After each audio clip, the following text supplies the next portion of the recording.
नमस्कार, मैं हूं आपके साथ मयंक। देखिए, बड़ी खबर आ रही है ईरान से। ईरान में बीती रात बड़ा साइबर अटैक हुआ है और ईरान के रडार्स को जैम करने की कोशिश की गई, ब्लाइंड करने की कोशिश की गई। देखिए, शिराज जो इलाका है ईरान का, यहां पे MSSR रडार सिस्टम लगा हुआ है। ये वो सिस्टम है जो कि प्लेन्स जो भी आते हैं उनको ट्रैक करने का काम करता है। जो रडार सिस्टम है ईरान का, प्रमुख रडार सिस्टम है, इस पर कल बड़ा अटैक हुआ है, साइबर अटैक हुआ है और इसके सिग्नल्स को, इसकी पूरी फंक्शनिंग को ब्लाइंड करने की कोशिश की गई। समझिए आप, ये रडार सिस्टम क्या होता है। रडार सिस्टम किसी भी देश का वो सिस्टम होता है जो दुश्मन देश के जो फाइटर जेट्स एंटर करते हैं, अगर उनकी पूरी जानकारी देगा। किसी तरह का एयर अटैक हो रहा है उसकी जानकारी देगा। इसको जैम करने की कोशिश की गई और कई घंटे के लिए ये ब्लाइंड हो गया। देखिए, ये इसी तरह का अटैक वेनेजुएला में किया गया था। वेनेजुएला पर जब हमला किया अमेरिका ने, उसके ठीक पहले इसी तरह से रडार जाम किए गए थे। जो 12 दिन की जंग हुई थी उस दौरान भी इसी तरह से साइबर अटैक किया गया था। और ये तब होता है जब हमला होने से चंद घंटे पहले ही इस तरह की कार्रवाई की जाती है। और बीती रात जो ईरान में हुआ वो बहुत ज्यादा सनसनीखेज। देखिए, रात को अचानक खबरें आई कि ईरान का ये जो रडार सिस्टम है, ये इस पर साइबर अटैक हुआ है और वो ब्लाइंड हो गया। यानी कि ईरान इस बात के लिए तैयार था कि अगले चंद घंटे में अटैक हो सकता है। रडार सिस्टम पर साइबर अटैक का मतलब है कभी भी हमला। और देखिए, लेकिन एक बार फिर देखिए, जिस तरह से ईरान ने अपना स्टैंड लिया इस पूरी घटना के बाद, वो फिर एक बार नहले पर दहला वाली बात हो गई और ईरान फिर भारी पड़ गया। देखिए, रडार सिस्टम जाम हुए, उसके फौरन बाद ईरान ने नोटैम जारी कर दिया। नोटैम जारी करने का मतलब यह होता है कि एयर स्पेस में जितने भी प्लेन्स दूसरे देश के हैं उन सबको बाहर कर दिया जाए। जितने भी फ्लाइंग एयरक्राफ्ट्स हैं उनको ये बता दिया जाए कि ये स्पेस फौरन खाली करिए। तो ईरान का पहला कदम था, नोटैम जारी किया गया। उसके बाद जितनी यूरोप की, कनाडा की जितनी फ्लाइट्स आने वाली थी, उस जगह से गुजरने वाली थी, वो सबके सब या तो कैंसिल हो गई या उनके रूट बदल दिए गए। देखिए, सिग्नल्स होते हैं हमले के और ये बड़ा टेंस टाइम था। पिछले 4 से 5 घंटे जो रात के रहे वो बहुत ही तनावपूर्ण थे। जैसे ही ईरान ने नोटैम जारी किया, सारी फ्लाइट्स कैंसिल कर दी गई जितनी यूरोपियन देशों की फ्लाइट थी। और उसके बाद एक बार फिर तेहरान से फाइटर जेट्स ने टेक ऑफ कर लिया।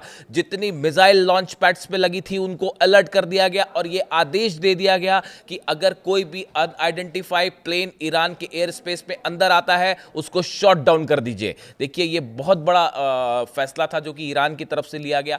जिस तरह से शिराज में आपका रडार सिस्टम जाम करने की कोशिश की गई, उसे ब्लाइंड किया गया, उसके बाद यह तय माना जा रहा था। रात को काफी पैनिक सिचुएशन थी। ये हालात पर हम भी नजर बनाए हुए थे और यह था कि बस अगले चंद घंटों में अटैक हो सकता है, क्योंकि रडार सिस्टम पर जैम होने का मतलब होता है हमला।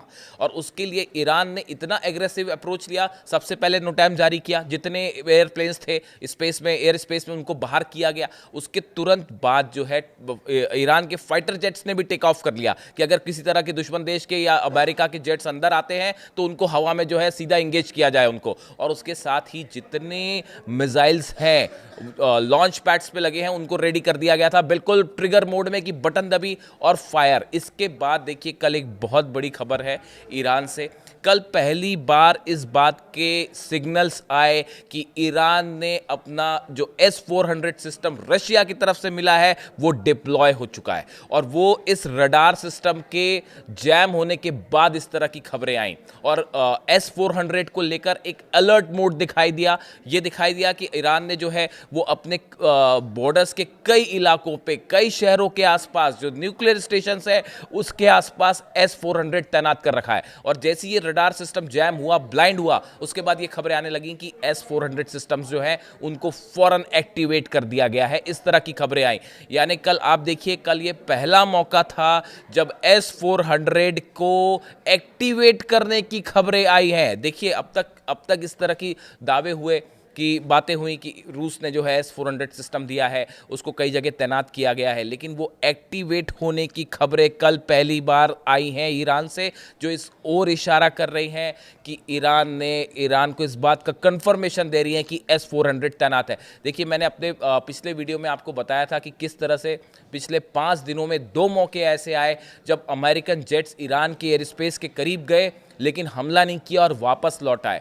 ये कहा जा रहा था कि ये ईरान को उकसाने की कोशिश थी, शायद ये पता करवाने की कोशिश थी कि उसका S-400 सिस्टम कहाँ पे तैनात है, किस लोकेशन पे है और है या नहीं है। इस बात को लेकर बड़ा संदेह था और अमेरिका ये चाहता था कि ईरान उसको रिवील करे। इस तरह की कोशिशें हो रही थी। और देखिए इसी बीच फिर एक और बड़ा कदम हुआ IRGC की तरफ से, ईरान की सेना की तरफ से। ईरान की सेना की तरफ से कुछ मैप्स और लोकेशंस जारी की गई और ये मैप और लोकेशन अमेरिका के उन बेसेस की है जो कि मिडिल ईस्ट में है। और नाम लेकर ईरान की सेना ने यह बताया कि अगर हमारे पर जरा भी हमले की कोशिश हुई तो आपके ये सब बेस उड़ा दिए जाएंगे। देखिए इसमें जिन बेसेस का नाम लिया गया, जिन जगह पर नाम लिया गया, सीरिया में, कुवैत में, जॉर्डन में, इराक में, सऊदी अरेबिया, बहरीन और कतर, इन सब बेसेस का मैप जारी करते हुए ईरान की सेना ने यह कहा कि अगर हमारे एयर स्पेस में घुसने की कोशिश हुई तो इन सभी अमेरिकन बेसेस पर बैलिस्टिक मिसाइल्स दाग दी जाएंगी।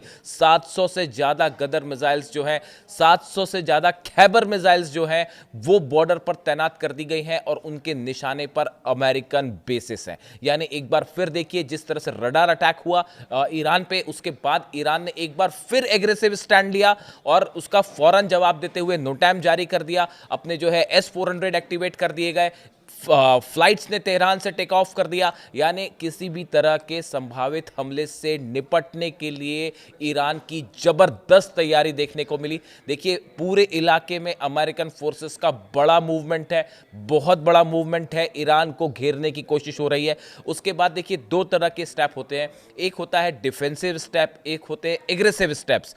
कल ईरान ने बड़ा जबरदस्त एग्रेसिव स्टैंड लिया। यानी आप ये देखिए अगर खुद को प्रोटेक्ट करना है तो आप उसको डिफेंसिव स्टेप्स कह सकते हैं कि S-400 तैनात किए गए या इस तरह से दुश्मन देश के एयरक्राफ्ट से निपटने की क्या तैयारी है। लेकिन उसके साथ ही फॉरवर्ड स्टेप्स लिए गए, फ्लाइट्स ने टेक ऑफ किया तेहरान से, फाइटर जेट्स ने, मिसाइल्स तैनात कर दी गई और यह साफ कह दिया गया कि अगर हमारे एयर स्पेस में घुसने की कोशिश हुई तो हम आपको तबाह कर देंगे। यानी एक बार फिर बीती रात जबरदस्त तनाव था ईरान पे, ईरान की बॉर्डर के करीब। और जिस तरह से ये साइबर अटैक्स हुए जिसकी धमकी पहले भी अमेरिका की तरफ से आ चुकी है, उसके बाद हालात बेहद तनावपूर्ण है। अगले कुछ वीडियो में मैं आपको एक दो और बड़े खुलासे करूंगा जो ईरान के लिए हैं, लेकिन फिलहाल इस वीडियो में इतना ही। और बीती रात का जो पूरा घटनाक्रम था वो मैंने आपके सामने रखा। वीडियो कैसा लगा जरूर बताइए। Thank you so much.